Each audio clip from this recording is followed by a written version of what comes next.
नमस्कार बच्चों, आप 11th क्लास के थर्ड चैप्टर में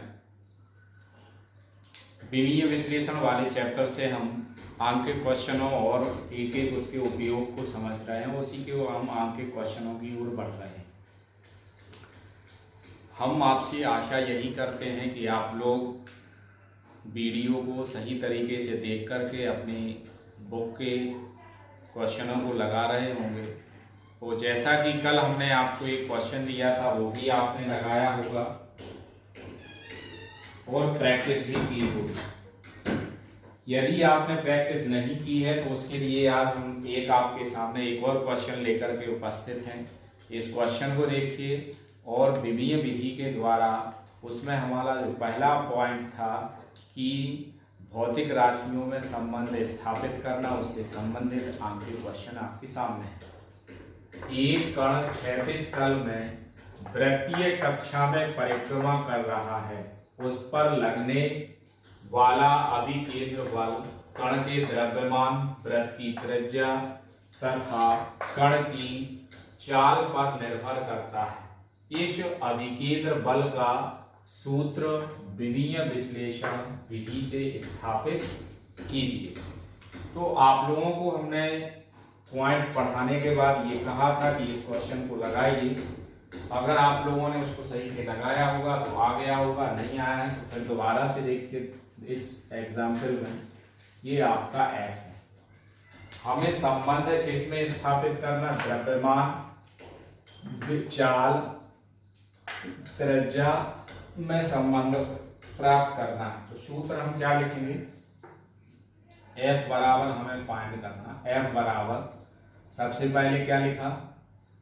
M, फिर क्या लिखा? R और फिर क्या लिखा आपका? इन पे हम पावर लगा देते हैं। पावर आप सपोज यहाँ पे ले लेते X, Y और Z।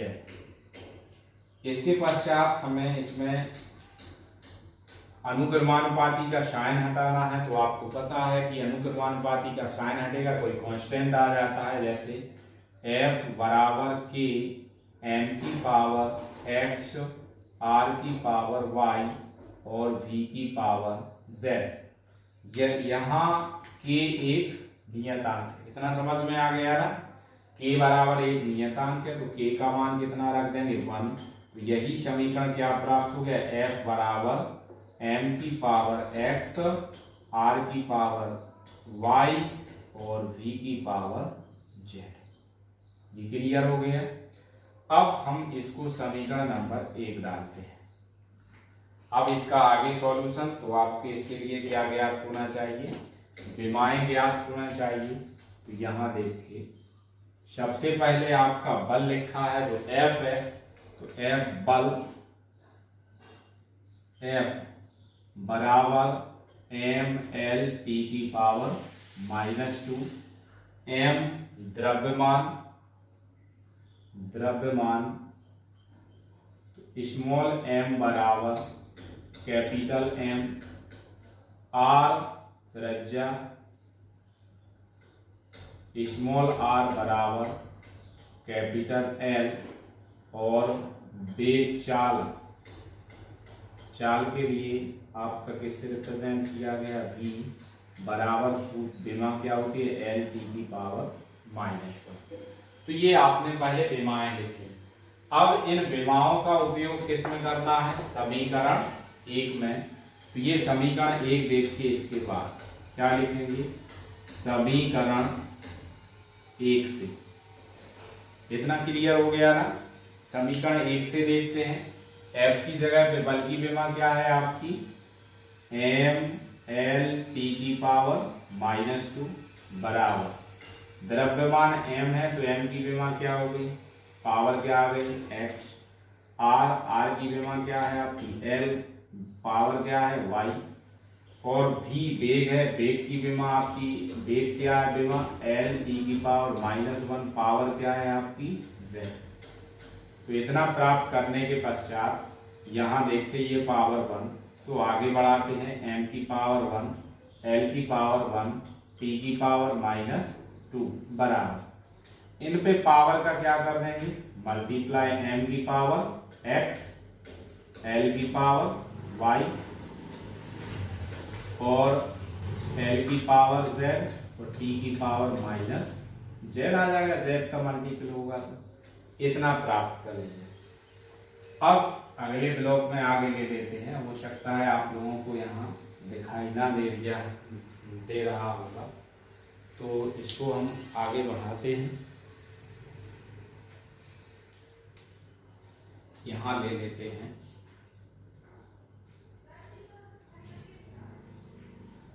इनका आपको आगे लिखना है m की पावर 1 l की पावर माइनस l की पावर -1 t की पावर -2। इनको एक ही ब्रैकेट में कर देते हैं।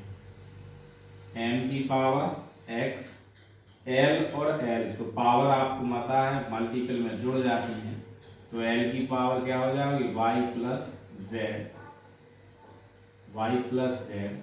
t की पावर माइनस z।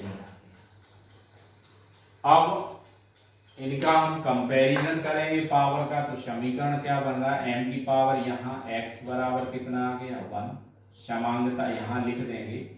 आप यहाँ क्या लिखेंगे पता है ना सभी को, समांगता के नियम से, समांगता के नियम से क्या आ जाएगा आपका x बराबर 1 y प्लस z बराबर 1 -2 बराबर माइनस z।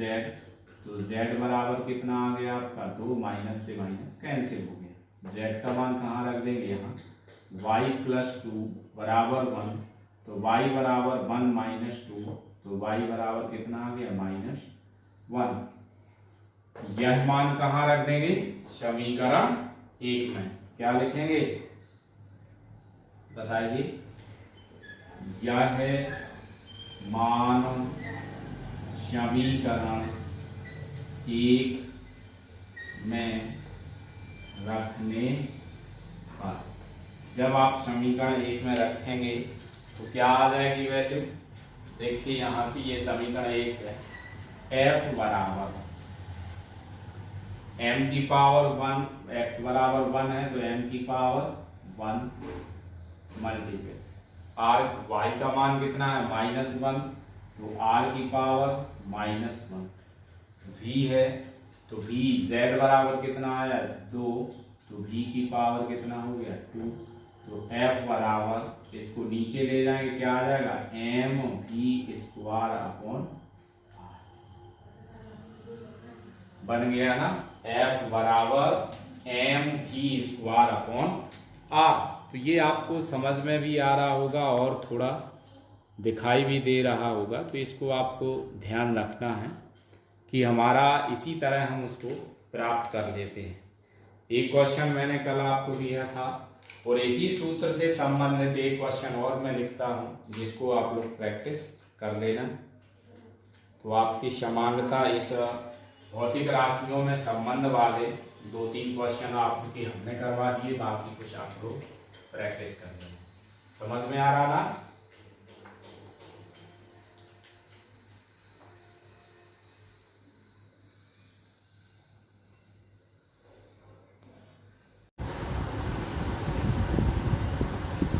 इसको आप लोग ध्यान रखें। एक तने हुए तार में अनुप्रस्थ तरंग की चाल की, तार में तनाव F तथा उसके एकांक लंबाई के द्रव्यमान m पर निर्भर करती है। अनुप्रस्थ तरंग की चाल का व्यंजक विमाओं की सहायता से स्थापित कीजिए। तो यहाँ आपको अकेला ये कठिन लग रहा है, इसकी हम विमा लिख देते हैं। m बराबर कैपिटल M अपॉन L होता है, तो इसकी विमा आ जाएगी आपकी m l की पावर -1। ये किसकी विमा रहेगी आपकी एकांक लंबाई के द्रव्यमान की। चाल की आपको विमा आती है v होती है। बल की विमा आपको चाल की विमा आती है lt की पावर -1 है। f तनाव बल है तो तनाव की आपको विमा आती है बल की विमा m lt की पावर -2। ये आपका होमवर्क है, आप लोग इस क्वेश्चन को विमीय विधि से स्थापित कीजिए।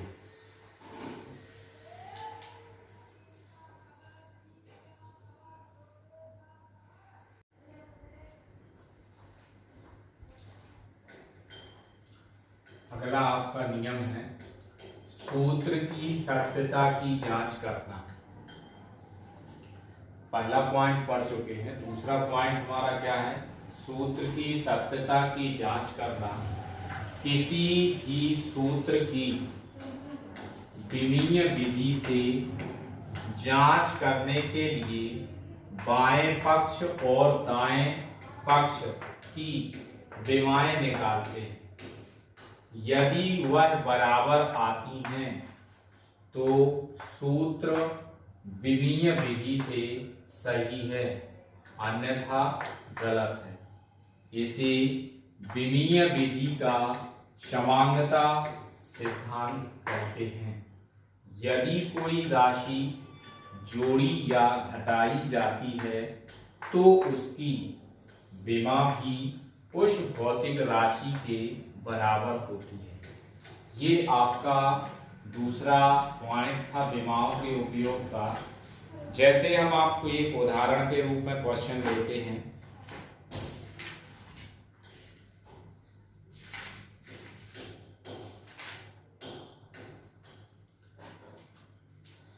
इसको साफ कर देते।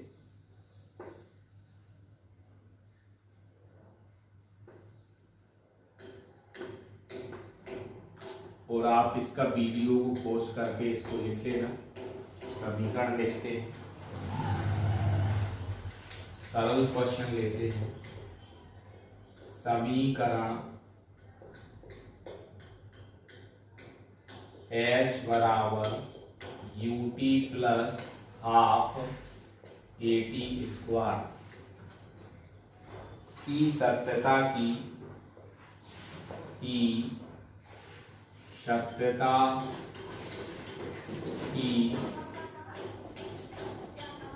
जांच विमीय विधि से कीजिए।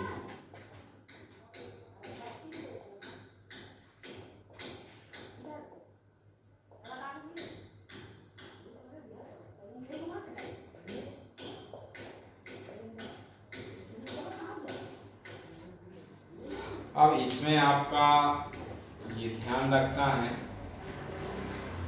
कोई भी समीकरण तभी प्लस माइनस होगा भौतिक विज्ञान में जब उनकी विमाएं या मात्रक बराबर। कोई समीकरण प्लस माइनस तभी होगा जब उनकी विमाएं आपस में कैसी होंगी, बराबर होंगी। तो इस समीकरण को हम दो पदों में तोड़ लेते हैं। पहला पद हम क्या ले लेंगे, S बराबर ut, और दूसरा पद क्या ले लेंगे, S बराबर 1/2।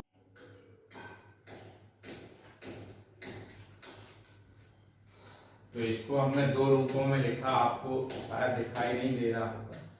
आपका S बराबर ut plus half AT square है, तो इसको और बड़े रूप में हम लिखे दे रहे हैं।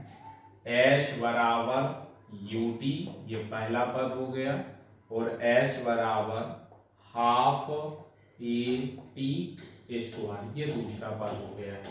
पहले पद को सॉल्व करना है हमें, तो S बराबर क्या ले लेंगे, S बराबर ut।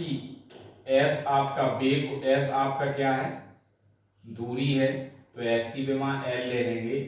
आप अलग अलग लिख देंगे। यहाँ U बराबर विमा क्या होगी, L t की पावर -1। T आपका समय है, तो इसकी विमा क्या हो जाएगी, कैपिटल T। और A आपका त्वरण है, इसकी विमा क्या हो जाएगी, L t की पावर -2। इसके बाद S आपका दूरी है, दूरी की विमा क्या हो जाएगी, L। तो S बराबर ut, तो S की विमा क्या है, L। U की विमा क्या हो जाएगी, L t की पावर -1। यहाँ आपका ये T है, तो इस पे पावर 1 है, T से T कैंसिल हो गया, तो आपका क्या बचा, L बराबर L, अर्थात ये आपका कैसा है, बराबर है। इसके बाद हम दूसरा समीकरण लेते हैं। S बराबर, तो